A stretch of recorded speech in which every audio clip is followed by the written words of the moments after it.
자, 다음 두 번째는 인수분해입니다. 근데 인수분해는 선생님이 인수 정리는 따로 정리할 겁니다. 알겠죠? 그러니까 인수분해는 철저하게 공식으로 적용되는 것만 보면 뭐 2차 사망식 인수분해나 합차 공식 인수분해 있죠? 그거를 지금 언급할 필요는 없을 것 같습니다. 그럼 공식적으로 가장 공식적인 측면에서 공식을 외우는 측면에서 가장 중요한 인수분해 공식은 바로 이거였죠? x 세제곱 플러스 y 세제곱 맞아요? x 플러스 y의 전체 세제곱 이건 변형이지 미안 x 플러스 y 곱하기 x제곱 마이너스 xy 플러스 y제곱 그 다음 x 세제곱 마이너스 y 세제곱은 얼마다? x 마이너스 y 곱하기 x제곱 플러스 xy 플러스 y제곱 선생님 그런데 이거 말고도요 이런 공식 외워야 되는 거 아닌가요? 자 한번 보자 얘들아 여러분들 자 얘들아 a제곱에 플러스 b의 제곱 플러스 c의 제곱 플러스 2ab 플러스 2bc 플러스 2ca 사실 얘를 갖다 공식으로 숫자가 난무하고 헛갈리게 돼 있는데 공식으로 외우는 거 웬만해서 쉽지 않습니다. 여러분들 알기로는 a 플러스 b 플러스 c의 전체 제곱이에요. 그런데 만약에 개수가 이렇게 예쁘지 않은 상황이라면 공식 적용을 바로 할 수 있을까요? 현실적으로 쉽지 않아요. 그때 인수분해하는 방법이 뭐였냐면 내림차순 인수분해예요. 맞죠? 한 문자에 대해서 내림차순 정리를 하고 봅시다. 한 문자 A에 대해서 내림차순 정리를 하면 얘는 A 제곱이 되고요. 그 다음 A에 대해서 1차항이 여기 있습니다. 그럼 공통인수 묶어주면은 얼마가 되죠? 2배의 B 플러스 C의 A가 돼요. 맞죠? 그 다음에 나머지 것들을 묶어주면 B의 제곱 플러스 2BC 플러스 C의 제곱이 됩니다. 그러면 얘는 A에 대해서 내림차순 정리를 하는 순간 A에 관한 2차 삼항식이 되게 돼요. 그런데 2차 삼항식이 인수분해가 공식에 의해서 혹은 고등과정에서 인수분해가 될 수 있는 방법은 완전제곱식과 그치? 합곱을 이용한 인수분해밖에 없습니다. 자, 예를 들어서 이거예요. x제곱에 플러스 4x 플러스 4는 얘는 뭐의 제곱? x 얘는 뭐의 제곱? 2 둘이 곱해서 2배 확인하면 보따리 제곱으로 묶어줍니다. 맞죠? 완전제곱식으로 묶이는 방법. 그 다음 x제곱 마이너스 2x 마이너스 3 중학교 때부터 선생님한테 배웠던 사람들은 얘가 너무 익숙할 거예요. 맨날 이걸로 하니까. 그러면 얘는 합곱을 이용하죠. 합이 마이너스 2가 되고 곱이 마이너스 3이 되는 숫자로 쪼개죠.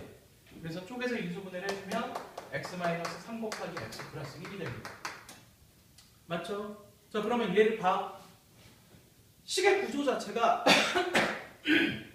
A에 관한 2차 삼항식이야. 맞지? 그럼 완전 제곱식이 되거나 아니면 뭐가 돼야 돼?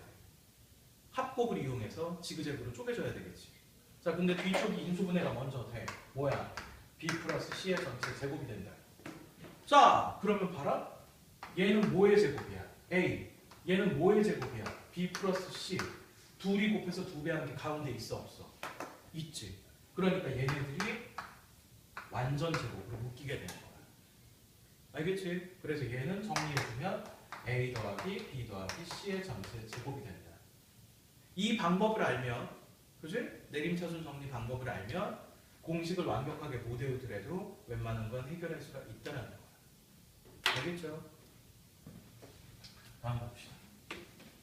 그 다음 인수분해는 공식은 이 정도 하고 선생님이 저기 있는 식 중에 쟤를 가지고 노는 팁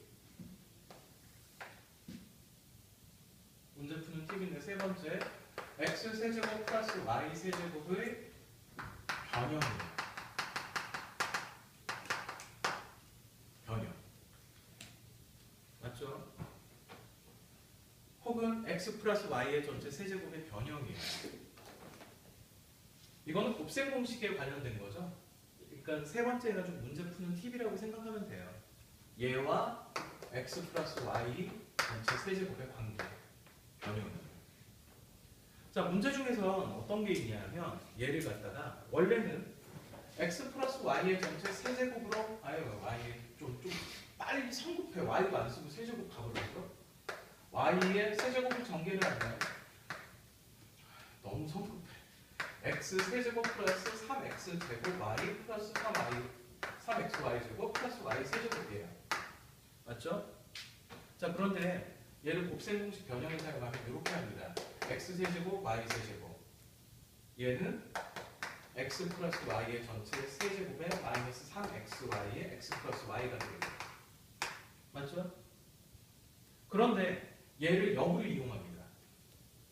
이 역으로 이용하는 식이 나와요. 너희들 문제를 위한 문제 중에 하나가 있는데 그건 예제를 찾기는 조금 애매하고 지금 내 머릿속에 안 나와. 내 머릿속에 지금 안 나와. 지금 얘를 보면 잘 봐라. 요거를 이항을 하면 x 플러스 y의 전체 세제곱을 x 세제곱 플러스 y 세제곱 마이너스 3xy의 플러스 3xy의 x 플러스 y로 전개를 해야지 눈에 쉽게 보이는 문제들이 있다라는 거예요. 알겠죠? 예를 들어서 세제곱근 전개하는 거. 뭐 얘를 억지로 기억을 해본다면 뭐 이런 것들이 있어요.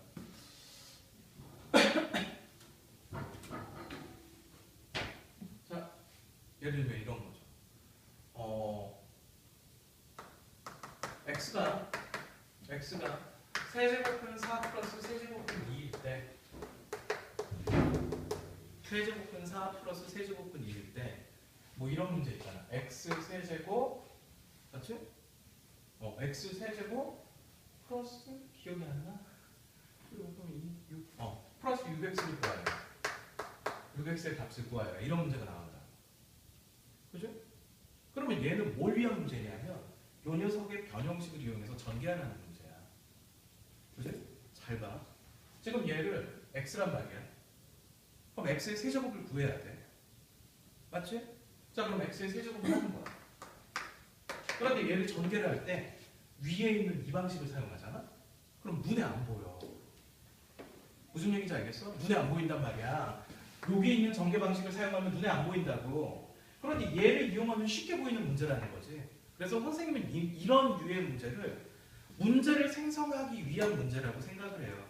근데 얘는 내신형이고 수능형은 아닌데 기억은 해놔야 돼. 4? 그럼 얘를 전개를 하면 세제곱하니까 얼마야? 4. 세제곱하니까 얼마야? 2. 그 다음에 어떻게 돼? 3의 세제곱근 8 한 다음에 세제곱근 4 플러스 세제곱근 2가 된다. 맞아? 이해되니? 그지? 아, 미안해. 이거 문제 바뀌었어. 마이너스 6x야. 소리. 이렇게. 그지? 그러면 얘가 어떻게 돼? x 세제곱은 6 플러스 6. 그 다음에 여기가 문제야. 얘가 뭐야? x거든. 맞지? 그래서 이항을 해주면 x 세제곱 마이너스 6x는 6이다라는 결론을 얻게 되는 문제 유형이 있다라는 거지. 알겠어? 그런데 얘를 갖다 봐봐. 이렇게 전개하면 눈에 보이겠어? 안 보여. 그러니까 전개하는 방식에도 이렇게 두 가지가 있다라는 거야. 오케이? 이해됐어요? 그 다음 일단 여기까지 필요한 거 배워.